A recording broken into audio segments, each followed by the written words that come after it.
Watermark Polo Club is a new entrant, and behind it is Anne-Marie Biccard, who is determined to make space for new polo entrants.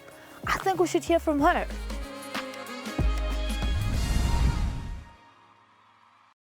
So I think what we're trying to do is make our club accessible, so make people able to come play here. Beginner level, encouraging chuckers, teaching people along the way, not so much emphasis on the kind of high goal, too much glamour around polo, which I think has been a big emphasis worldwide with polo. I think a lot of people want to try it, want to give it a whirl.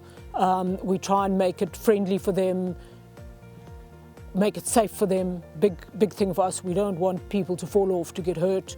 We want to make sure that they're playing at a level that is good for them, good for their horses, and just make it an accessible, friendly, easy club to play for.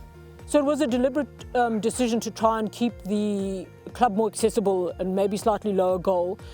Myself, having been a beginner to polo, I found that when I went to go and play, I was just left out of the game. I didn't get a look in. The game ran on without me. I never knew what was going on. It wasn't fun for me. I never got to run with the ball.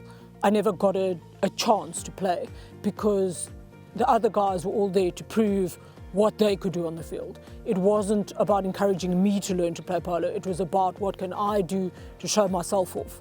So our first tournament was a huge success. I mean, we had a lot of teams, we had great fun, our field played really well.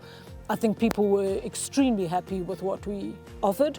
And that's really great because we had a lot of encouragement, a lot of support from the polo community, which was great. I mean, we were really happy with that. We wanted to have a low goal section, so an entry-level tournament. And the thing is that, you know, you have to look worldwide. Almost all the players that are playing on numbers are like between a -2 and a 1 goal. So those are the people that are supporting polo. Those are the people that are paying to enter the tournaments. Those are the people that are the actual polo players. So the one higher goal player is not the one person that we're trying to cater to. We don't necessarily want to have 16 goal or 12 goal. We want to have entry level but good polo. So that's also very important for me. When I'm talking about entry level and I'm talking about encouraging people to play, it's not like we're not fooling people into saying, you're great, you're fantastic, when in actual fact they can't hit the ball. What we're trying to do is create an environment where people learn, where they're encouraged, where they enter a tournament at the appropriate level for them. So they're not put in a team where they've got no chance of ever touching the ball. They're completely outmanned, they're completely outhorsed, they have a horrible time, they don't enjoy it, and that person's going to leave polo because people are shouting them on the field saying, hit the ball, don't do that, you fouled, you're an idiot. You know, that's not what we're trying to do. What we're trying to do is encourage supportive speaking, no negative comments, but play by the rules. And our members have just improved so much with that. So I started playing polo quite late in my life, and for me, the difficulty was that it was very difficult to break into the game as an older player that doesn't really know the rules. So when you learn as a young person, you've got way more physical capacity. If you fall off, it doesn't matter.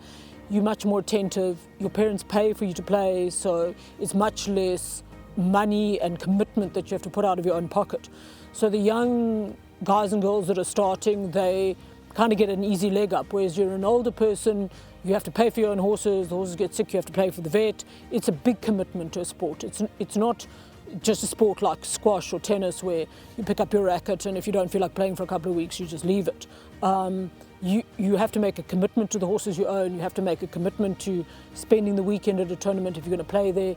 It's a big thing. So it's quite a big commitment for older people to make to the game. It's not a frivolous thing.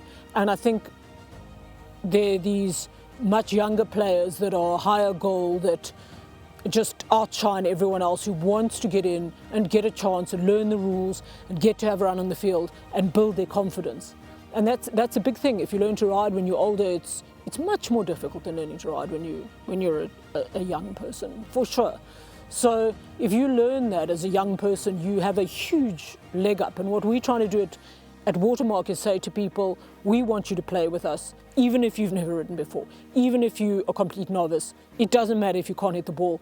we'll coach you. And when we have chuckers, it's not about getting 1 or 2 high goal players. They must understand that if they're going to come and play with us at Watermark, they're going to be encouraging, teaching, passing the ball up, but not being there for themselves. They're going to be there as part of a team, which I think is exactly what we're trying to do.